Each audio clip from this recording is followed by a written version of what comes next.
Why hello, dear viewer.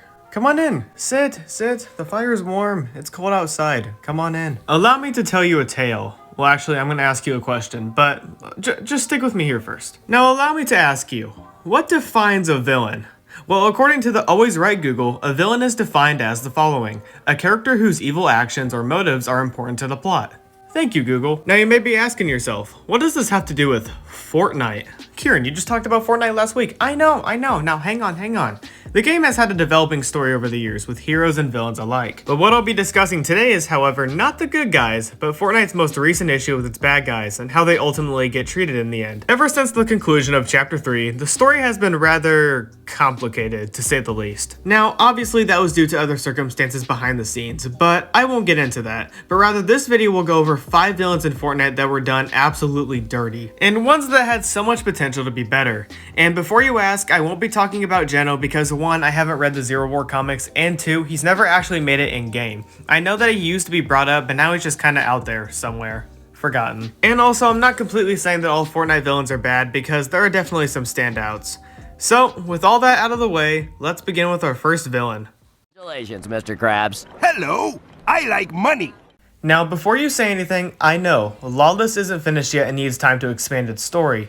And the reason why I put Fletcher Kane up here is something that I'll discuss later with other villains, but the thing is, I don't have much confidence in this guy. When the trailer for Season 2 premiered, the ending scene showed 2 people toss a bag of gold to Kane, to which he just kinda sniffs it and growls. Yeah, super intimidating. When we get into game, we see in the story quest that all the crime is run by the wolf himself, who is also known as the Baron. And this is where Fortnite's issue comes into play, with them hyping up the villain to be this super badass dude. But I can't take him seriously when he says things like this. Get it? Because he's a wolf and wolves are like dogs who like chew toys? No? No one? This is the point where you're supposed to laugh! Another thing is that when Midas became available to unlock in the Battle Pass, actually just a few days ago as I'm recording this video, it was revealed that this was yet another one of Midas's affiliates. But thank God this time, Midas is helping us fight Kane. Seriously, I'm confused half of the time when people call Midas a villain. Bro literally did his best to save us, but only temporarily in the end of Chapter 2, Season 2. Anyway, for Kane to shine amongst the good villains, here's what he needs. To start off, voice lines. And yes, I am aware that Epic was going through the voice actor strike and couldn't do anything about that, but leaks have shown that voice lines are supposed to return later this season, and I really hope that Kane gets some, because not only does this add to more depth to his character, but we'll get to see his motives for why he's greedy about gold, and why he's the organizer of all crime. Pretty simple stuff right there. And again, I know that Lawless came out only a month ago as of recording this video, but Kane has the remaining time to become a standout villain. Please, Fortnite, do Kane justice. He has so much potential. Now, let's move on to the next villain whose fate still confuses me to this day. The next one I'm talking about is...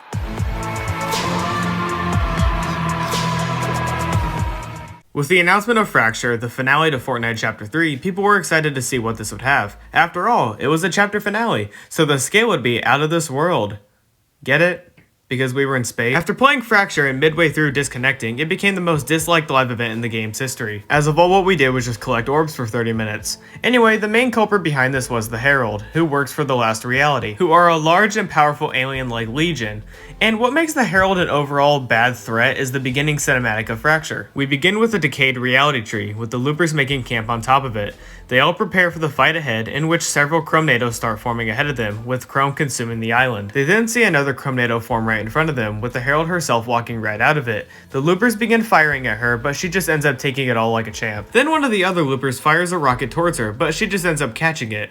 When then she looks up to see a barrage of rockets firing towards her, which ends up causing a huge explosion. The loopers cheer in victory, but before one of them notices a huge shadow looming over them. We then see the Herald formed herself into a giant chrome blob thingy. The loopers gaze at her, but she just ends up slamming her hand down, causing everything and everyone to turn into chrome. The shot ends by zooming out with the loot bubble getting completely destroyed. Now, this whole event deserves a video on its own for the issues it created for the story moving forward, but let's circle back to the Herald. Now, one question that I had on my mind the whole time watching this was, what was the Herald's plan? This same problem relates to my last video talking about my issue with Absolute Doom, and what Doom's entire goal was during the event. Because both the Herald and Doom have similar intentions on fulfilling their plans, but at the end of the day, it's not ultimately clear what they're exactly going to do. Both villains act cool, but never do anything with it. They just walk out, act intimidating, something and then they get beaten in some way, shape, or form. Then this brings up another question. Was the Herald just gonna purposely sacrifice herself to destroy the entire island? Better yet, the loot bubble? Leading up to Fracture, Paradigm knew that we would lose the fight and that we would have to come to terms with our situation. And to me, not only is this lazy writing, but it gives me a bad feeling for what the villain will accomplish in the end. As you can see, the Herald didn't have her fair share. So overall, the Herald's problem mainly relies on a writing perspective and how it completely ruined her as a potentially awesome character. And just the way Chapter 3 ended, man, is just so out of nowhere and undeserved. Anyway, let's move on to the next villain. Don't come to my house or else I'll Kado Thorne, Kado Thorne, however you say it. I say Kado, you say Kado, we're perfect at the end of the day. Anyway, Kado is the one villain that motivated me to make this video because of one thing and one thing alone, that being his fate. At the beginning of the season, we're introduced to him as a time-traveling vampire who steals relics for his own personal gain. Okay, now let's put that on hold for a sec. A time-traveling vampire already sounds cool and awesome alone. And unfortunately, Fortnite being Fortnite doesn't really do much with his overall character. Yes, I know, this is a battle royale video game and the characters won't get much depth because this is a video game. But one way that you can fix this is by making him have voice lines, like with Fletcher Kane. He already has a cool design, both human and vampire, so this could be elevated more by making him simply just talk. Now, throughout the season, the story isn't well established, and when we eventually reach the end, we get a hold of Thorne's time machine, in which we use to travel back to OG. God, Chapter 4's story is so confusing. Anyway, you want to know why I bring up the story and Kado Thorne's overall fate? Is because one of the crew skins this season, named Shimmerdusk, of whom we get no development from, kills Kado Thorne. What? So you mean to tell me that the main villain of this season, hell, I'd argue the whole chapter in general, is killed by a random crew skin? Are you kidding me? Not only is this the laziest way of defeating a villain, but we don't even see it happen. We're just told that Thorne is dead rather than seeing it. The reason why it's really bad is because of the potential that Thorne could have had. He is one of the most unique villains that we've ever seen, and he just gets thrown away. Just like that. I like that now Epic is having mini events at the end of their season to not only add hype to the next season, but it recaps the story of the current one. But man, I just wish Thorne was treated way better and actually lived up to his title. And I get it, the story wasn't the main concern, but in my opinion, like I said in my last video, if you're gonna hype up a season with a big antagonist, you better execute it well. And to you, Fortnite, let me just say this, and please, improve on the villains of how they get defeated. Now yes, you have gotten somewhat better, but it needs a vast improvement upon Thorne's defeat. And speaking of how they somewhat got better, let's move on to the next villain, and that being... When Chapter 6 began, we were set in a new reality on the island of Oninoshima. And here we were met with the demons, which were slowly infesting the island with the arrival of the Zero Shard, and mainly the guy behind it all, Shogun X. Yeah, Shogun X is decent. My biggest issue with him, however, is that he really doesn't do much besides be a boss on the map throughout the season, and then he suddenly has a huge role in the event. Don't get me wrong, the event is badass as all hell, but like with Fortnite's history of villains, he needed way more development as a character. And to you saying, dude, it's a video game. Yeah, I'm aware, but Fortnite has done this before. For example, Dr. Sloan. Now, let's look at the event that paired Daigo against Shogun X. It begins with Daigo using his magic to free his sister Jade out of the spirit realm. He eventually fails to do so, and rather than getting Jade, he's greeted by Shogun X. And my favorite moment of the entire event is when he grabs Daigo's entire head and just slams him on the ground. That's legit terrifying, paired with Daigo's muffled scream is absolutely horrifying. Anyway, Shogun X lifts him up and is about to suck out his energy or something before Daigo stops him by using his magic to transform them into giants. I'm not even gonna get into how that happened, but it's epic all around. They engage in a fight and eventually Shogun X gets the upper hand by slicing Daigo in this super cool looking frame, like damn this goes so hard. He then picks him up and starts to drain the spirit realm portal and all the players' health. But Daigo is able to free himself and defeat him by slicing his hand or something, and this results in all the spirits being freed back into the spirit realm, free of Shogun X's control. Now, as epic as the event may be, it's Shogun X's presence that's the issue.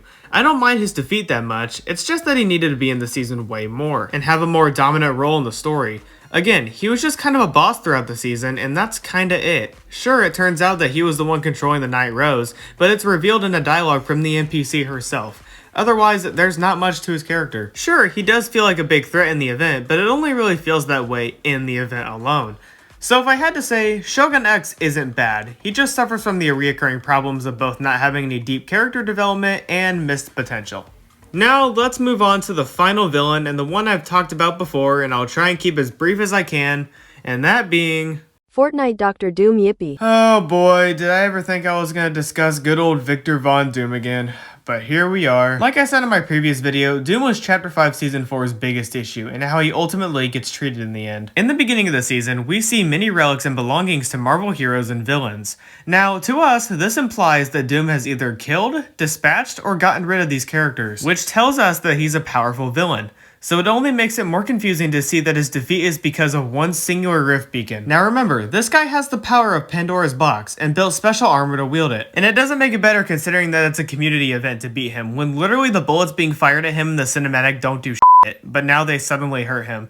And before anyone says anything, every single bullet here is being deflected. Now, like what I said in my previous video, I think Doom's presence throughout the season is well felt and earned, but it's a shame that it all kinda leads to nothing.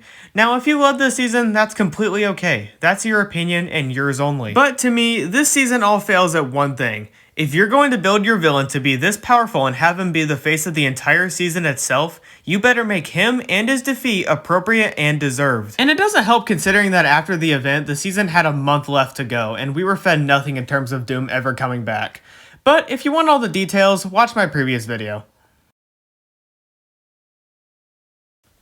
So, overall, Fortnite's recent history of its villains so far isn't that great, and all the ones that I talked about in this video all suffer one thing: a lack of development. And like I said earlier, Lawless is still currently going on as of recording and editing this video, so Fletcher Kane may get better. I highly doubt it, but we'll see.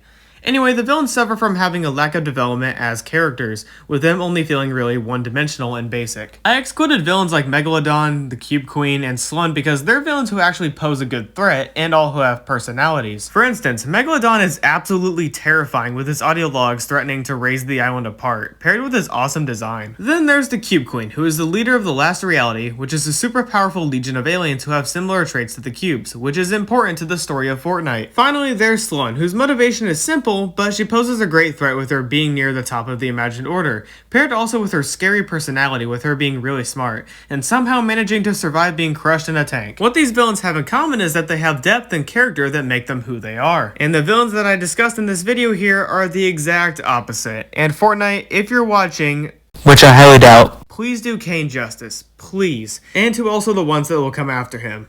Thank you for watching, I'll see you guys next time.